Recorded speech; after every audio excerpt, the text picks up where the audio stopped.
फिर स्टार्ट करते हैं ना lecture 2 of the sectors of the Indian economy. इसके पहले वाले लेक्चर को ना अपन थोड़ा सा रिवीजन कर लेते हैं फटाफट। तो अपन ने इसके पहले क्या पढ़ा था, चैप्टर की हेडिंग के बारे में समझा था कि पहले तो सेक्टर्स क्या है। तो सेक्टर्स क्या है, कोई भी इकोनॉमिक एक्टिविटी में अगर हम उसको डिफरेंट करके देखें कि भैया प्राइमरी क्या है, सेकेंडरी क्या है, टर्शरी क्या है, प्राइमरी में कौन सी एक्टिविटी आती हैं। जैसे आपको याद होगा प्राइमरी में वो एक्टिविटी आती हैं जो किसका एक्सप्लॉयटेशन करती है, नेचर का एक्सप्लॉयटेशन करके किसी चीज़ को बनाती हैं। सेकेंडरी में वो एक्टिविटी आती हैं जो मैन्युफैक्चरिंग करती हैं, और टर्शरी में सर्विसेज आती हैं। तो ये सारी चीज़ें अपन ने इसके पहले वाले लेक्चर्स में पढ़ी थी। और दो उसके अलावा क्लासिफिकेशंस के बारे में पढ़ा था, इकोनॉमिक एक्टिविटी के बारे में जाना था कि कोई भी एक्टिविटी जो भाई साहब पैसा कमा के दे वह सारी एक्टिविटी क्या है, इकोनॉमिक एक्टिविटी है। क्लियर हुई ये बात। उसके बाद अपन ने इकोनॉमिक्स के बारे में जाना था कि इकोनॉमिक्स क्या और इकोनॉमी क्या है। तो इकोनॉमिक्स क्या है, स्टडी है। इकोनॉमिक्स क्या है, स्टडी है। किस चीज़ की स्टडी है, इकोनॉमी की स्टडी। इकोनॉमी क्या है, पैसा कितना है, वेल्थ कितनी है, कैसे मार्केट होगा, कैसे मार्केट की डिमांड फ्लक्चुएट्स होंगी, ये सारी चीज़ें क्या है, एक अपन ने इसके प्रीवियस लेक्चर में डिस्कस किया था। इस लेक्चर में अपन देखेंगे कि कंपैरिजन कैसे करेंगे अपन चीज़ों का। कंपैरिजन बहुत ज़्यादा ज़रूरी है। क्यों ज़रूरी है, क्योंकि बेसिकली ना अगर आप कंपेयर कर रहे हो, किसको कंपेयर करना है अपन को, इन तीन चीज़ों को, तो आप क्या पता कर पाओगे, लूप होल्स पता कर पाओगे कि भाई साहब कहाँ गड़बड़ हो रही है। आप क्या कर पाओगे, एनालाइज कर पाओगे। किस चीज़ को एनालाइज कर पाओगे कि क्या सही है और क्या गलत, किस सेक्टर में कितना ध्यान देने का है, कौन सा सेक्टर कौन सी स्कीम लाना है, हमें प्राइमरी के लिए क्या काम करना है, सेकेंडरी के लिए क्या काम करना है, टर्शरी के लिए क्या काम करना है। ये सारी चीज़ें आप कब समझ सकते हो, जब आप कंपेयर करोगे। बेसिकली हर बार कंपैरिजन गलत नहीं होता है, कई बार कंपैरिजन अच्छा भी होता है, तभी तो आप बेस्ट ऑफ बेस्ट लेकर आओगे ना, नहीं तो कैसे आएगा। क्लियर हुई है बात। तो जब ये तीन चीज़ों को अपन ने ध्यान से एक प्रकार से एनालाइज करने की कोशिश की, तो कंपैरिजन का एक व्यू सामने है कि यार सर कंपेयर कैसे करो।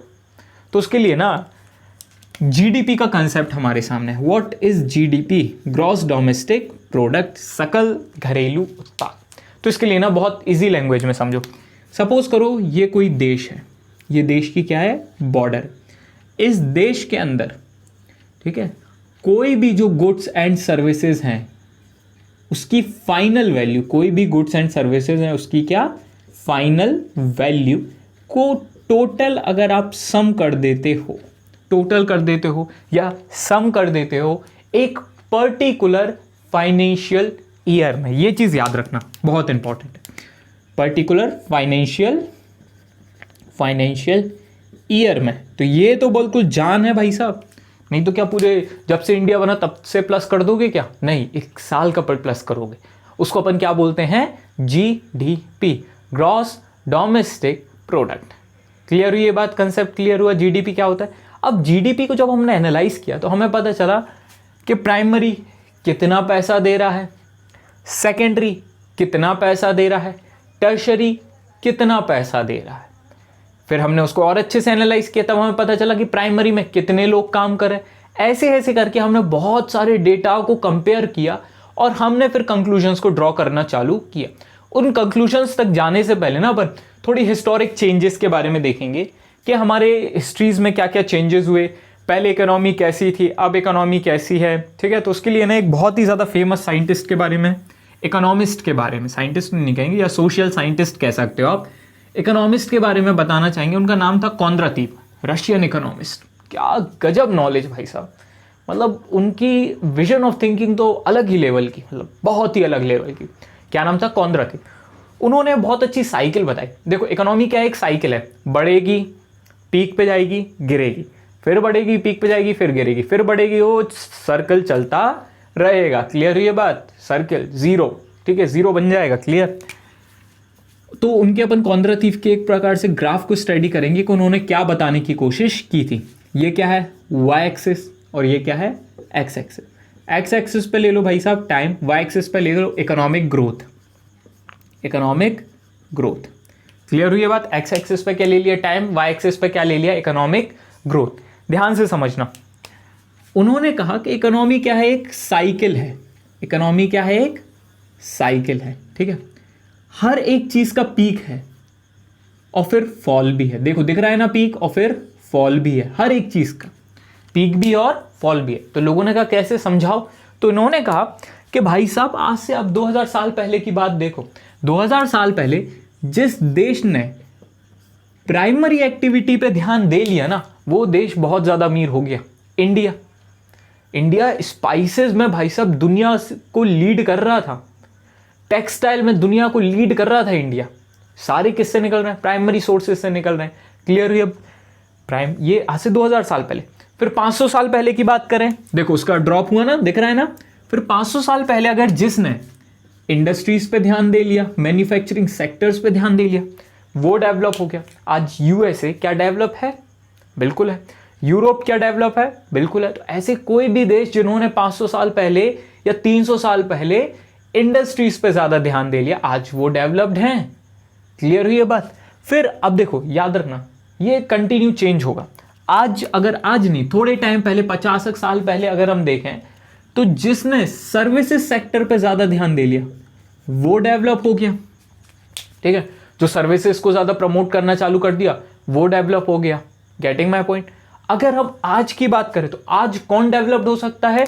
जो नेटवर्क पे ध्यान दे रहा हो, जो डेटा कलेक्शन पे ध्यान दे रहा हो। क्लियर हुई बात? नेटवर्क और डेटा भाई साहब आज के समय में ना सबसे इंपॉर्टेंट चीज़ है। आज अमेजन हो गया, फ्लिपकार्ट हो गया या रिलायंस हो गया, ये क्यों इतने सक्सेसफुल हो रहे हैं? क्योंकि they are creating a strong network. और जिसके पास नेटवर्क है ना, वो within a minute market को ऐसे ही डिस्ट्रॉय कर देगा। या सीरियसली आप खुद इमेजिन करो, आप मार्केट जाना ज़्यादा पसंद करते हो कोई कपड़े वगैरह लेने के लिए, या फिर ऑनलाइन मतलब मंगाते हो? ज़्यादातर लोग तो ऑनलाइन ही कहेंगे कि हाँ सर उसमें देख लिया, क्योंकि रिटर्न पॉलिसी भी रहती है, तो देख लिया, बढ़िया पहन के देख लिया, घर बुला लिया, शादी अटेंड किया, वापस कर दिया। किसको पता चल रहा भाई साहब? क्लियर हुई ये बात? तो ऐसी कुछ चीज़ें होती हैं। तो इससे क्या हुआ? लोकल मार्केट जाना चालू हो गया। क्लियर? अब ध्यान से समझना, डेटा बहुत इंपॉर्टेंट रोल प्ले करता है। बहुत बहुत ज़्यादा शानदार चीज़ है। इंडस्ट्रियलिस्ट है या जो डेटा एनालिस्ट हैं, वो आपके दिमाग के साथ ना इतना मैनिपुलेशन कर रहे हैं कि आपको पता भी नहीं चल रहा है। फॉर एग्जाम्पल, आपने डायमंड के बारे में सुना होगा।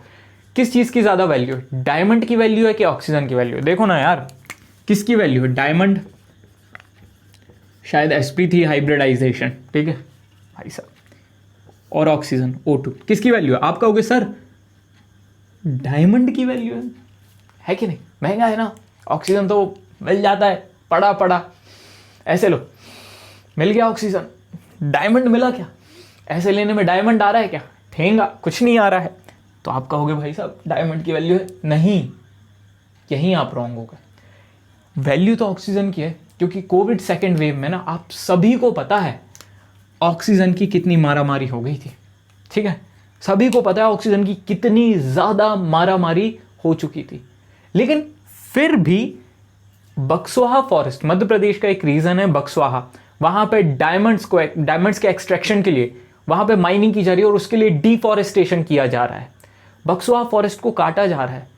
तो ऐसा क्या हो गया कि आज लोग डायमंड के पीछे इतना हाथ धो के पड़े? तो भाई साहब दिस इज व्हाट एक डेटा एनालिस्ट काम करता है, मार्केटिंग स्ट्रेटेजी, कि उसने दिखा दिया कि अगर आप किसी को, मेल या फीमेल को डायमंड रिंग नहीं देते हैं तो वो आपको एक्सेप्ट नहीं करेगा, रादर देन आप में कितने मोरल वैल्यूज हैं।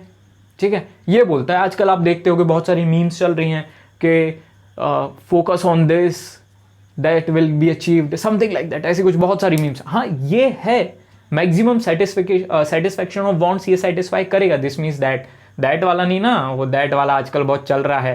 ठीक है, दिस मीन्स दैट ना। क्लियर हुई ये बात? जो लोग नहीं समझे ना, वो दैट ये कुछ ऐसा होता है, शायद ऐसा कुछ, जो भी हो, मतलब याद नहीं आ रहा है। ठीक है, तो कुल मिला के ना, जैसे आप लोग ने एक ऑब्जर्व करो, फरवरी के मंथ में कैडबरी सिल्क की बहुत ऐड आती है। क्यों? बिकॉज उनके पास डेटा है, उनके पास नेटवर्क है, वो आपके दिमाग को कब मैनिपुलेट, वो इतना डिसाइड कर सकते हैं कि इस रात आप क्या खाना पसंद करोगे, आप क्या न्यूज़ देख के सोगे, ठीक है, आप क्या कंज्यूम करने वाले हो। वो एक फॉग की एड देखी, दैट वाज माय फेवरेट। ये आपकी बात कर रहे हैं, आप भी हो सकते हैं, समथिंग लाइक दैट ना, कि वो परफ्यूम लगा के नहीं आता। Why this? Because they are manipulating you to create a demand. और एक प्रकार से देखो, दिख रहा है ना, आज वो लोग अमीर हैं, जैसे फेसबुक कोई चीज़ बना रहा है, नहीं बना रहा है भाई साहब। ठीक है, जैसे अमेजन कोई चीज़ बना रहा है, नहीं बना रहा है, वो एक जगह की चीज़ दूसरी जगह पहुंचा रहा है, लेकिन आज वो दुनिया के सबसे टॉप मोस्ट में जा रहे हैं। because they are at the finest situation to use network and data of the customers. Clear? अगर हम आज से 50 साल बाद की बात करें तो वो लोग डेवलप होंगे जो एक ही चीज पे ध्यान देंगे, that is AI. What is AI? आम आदमी पार्टी? नहीं भाई साहब, इट्स आर्टिफिशियल इंटेलिजेंस. ठीक है? Once Elon Musk said artificial intelligence are far more dangerous than nukes. What is nukes? Nukes means nuclear weapons. दिख रहा है ना? आज से 50 साल बाद जिसके हाथ में ये चीज आ गई ना भाई साहब, वो अमीर है. फेसबुक भी गायब हो जाएगा, बड़ी बड़ी इंडस्ट्रीज भी गायब हो जाएंगी, सब गायब हो जाएगा. जिसके हाथ में ये है, he will be the richest person. That's my prediction. लिख के रख लो, अभी इसे लिख के रख लो. इसलिए तो maximum people, those who are industrialist and correctly at the top 10 level of the wealth holders, वो किस पे ध्यान दे रहे हैं? आर्टिफिशियल इंटेलिजेंस पे ध्यान दे रहे हैं. तो ये कॉन्ड्रातीव ने बताया.